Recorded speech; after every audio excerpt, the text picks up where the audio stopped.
Junior চিকিৎসকরা আপনাদের মনে থাকবে যে আজ একটি চিঠি পাঠান এবং সেই চিঠিতে তারা 4টি শর্তের কথা উল্লেখ করেন এবং সেই শর্তের পরিপ্রেক্ষিতে আজকে বৈঠক। তবে সেই 4টে যে শর্ত, সেই শর্তগুলো কি, সেখানে ঠিক কী বলা হয়, সেই শর্তগুলোই এবার আপনাদের সামনে রাখছি একের পর এক। দেখুন, প্রথম শর্ত হচ্ছে 30 জনের প্রতিনিধি দল বৈঠকে থাকবে, এমনটা শর্ত দেওয়া হয়।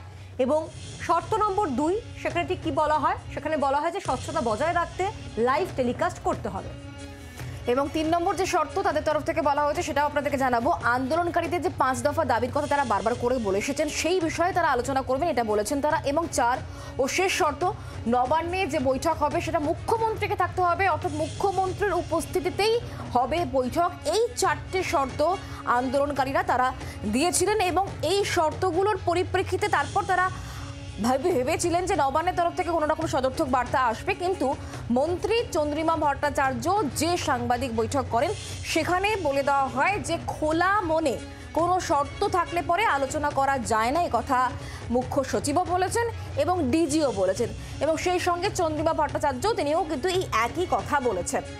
কথা বলবো, শ্রেয়সী গঙ্গোপাধ্যায় রয়েছেন আমাদের সঙ্গে সরাসরি, আমাদের প্রতিনিধি। শ্রেয়সী, শর্ত আমরা দেখলাম, পাল্টা একটা শর্ত যে খোলা মনে আসতে হবে, শর্ত দিয়ে থাকলে হবে না, শর্ত দিয়ে আলোচনা হয় না।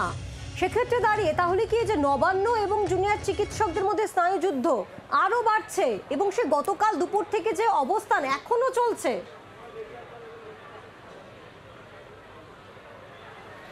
একেবারে দেখো, সেই অবস্থান এখনো চলছে। এবং তোমাকে যেটা জানিয়ে রাখি যে এখন রাত্রি 9টা বেজে গেছে ঘড়ির কাঁটায়, কিন্তু এখানে এই মুহূর্তে কিন্তু কোনো লোকের অভাব নেই, বরঞ্চ প্রচুর মানুষ ভিড় করছেন। সেক্ষেত্রে শুধুমাত্র যে জুনিয়র ডাক্তার তারা নন, জুনিয়র ডাক্তারদের পাশাপাশি সিনিয়র ডাক্তাররা আসছেন, তার সঙ্গে সঙ্গে সেক্ষেত্রে কিন্তু তোমাকে বলবো যে এক্ষেত্রে সাধারণ মানুষ তারাও কিন্তু আসছেন। এবং তোমাকে আমি দেখাবো যে বিভিন্ন জায়গায় এই মুহূর্তে কিন্তু রাস্তায় যে আঁকার কাজ, সেই আঁকার কাজ চলছে, বিভিন্ন স্লোগান লেখার কাজ চলছে এই মুহূর্তে কিন্তু। এবং দূরে যে জায়গাটা দেখতে পাচ্ছ সেটাই হচ্ছে অ্যাকচুয়ালি যে অবস্থানের যে জায়গা, সেই জায়গায় কিন্তু এই মুহূর্তে কিন্তু অবস্থানের যে জায়গাটা, সেই জায়গায় কিন্তু এই মুহূর্তে অবস্থান চলছে এবং অবস্থান বিক্ষোভ চলছে। এবং কার্যত কিন্তু রাত্রি 9টা বাজলেও সেখানে কিন্তু মানুষের কোনো খামতি নেই বা কমতি নেই বলা যেতে পারে। এই মুহূর্তে দাঁড়িয়ে জুনিয়র ডাক্তারদের যে সংগঠন, সেই সংগঠন তারা কিন্তু এই মুহূর্তে বৈঠক করছেন এবং সেই বৈঠকে মূলত তারা এক্ষেত্রে কি বলবেন, এক্ষেত্রে কিভাবে দেখছেন এই সাংবাদিক সম্মেলন, সেটা তারা বলবো, সেই বিষয়ে কিন্তু তারা তাদের প্রতিক্রিয়া দেবেন এবং চূড়ান্ত সিদ্ধান্ত নেবেন, এমনটাই জানা যাচ্ছে। তবে একটা জিনিস তোমাকে আমি জানিয়ে দিই, এক্ষেত্রে এই সাংবাদিক সম্মেলন হওয়ার পরে প্রাথমিক যে প্রতিক্রিয়া পাওয়া গিয়েছিল জুনিয়র ডাক্তারদের পক্ষ থেকে, সেখান থেকে কিন্তু তারা একটাই কথা বলছেন যে রাজনীতির যে প্রসঙ্গটা আনা হয়েছে সেই জায়গা থেকে তারা স্পষ্টত সেটা বিরোধিতা করছেন, যেখানে তাদের বক্তব্য হচ্ছে রাজনীতির সঙ্গে এই আন্দোলনে কোনো যোগ নেই। তাদের বক্তব্য বা তাদের দাবি হচ্ছে যে তারা বরাবরই কিন্তু রাজনীতিকে এই আন্দোলন থেকে দূরে সরিয়ে রাখতে চেয়েছেন।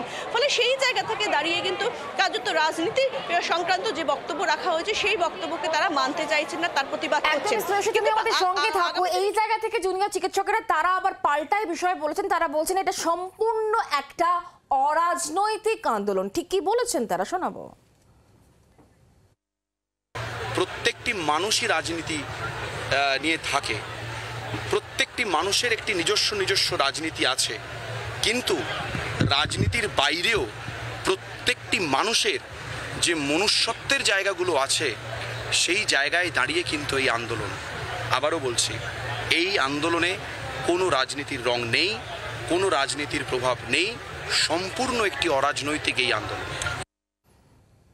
জুনিয়র চিকিৎসকরা তারা সম্পূর্ণভাবে এটাকে বলছেন যে এটা একটা অরাজনৈতিক আন্দোলন, এর মধ্যে রাজনীতি নেই। আমরা বিষয় নিয়ে আরো কথা বলবো। শ্রেয়সী আমাদের সঙ্গে রয়েছেন, আমাদের প্রতিনিধি সরাসরি। শ্রেয়সী, এই যে আমরা দেখতে পেলাম প্রথমে মেল তার পাল্টা মেল, অর্থাৎ যে যুদ্ধ আমরা দেখতে পাচ্ছি, একদিকে সরকার পক্ষ তারা তাদের বক্তব্য জানাচ্ছে, পাল্টা আন্দোলনকারীরা তারা তাদের বক্তব্য বা যে দাবি, সেই দাবিতে তারা অনড় রয়েছে।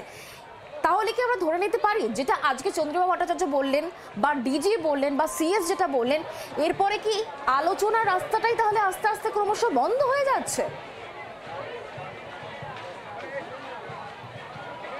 দেখো নিঃসন্দেহে বলা যেতে পারে যে অনেকে যেটা মনে করেছিলেন যে একটা আলোচনার জায়গা তৈরি হতে পারে এবং সেই জায়গাটাই কিন্তু কার্যত কিন্তু সংকীর্ণ হয়ে যাচ্ছে ক্রমশ।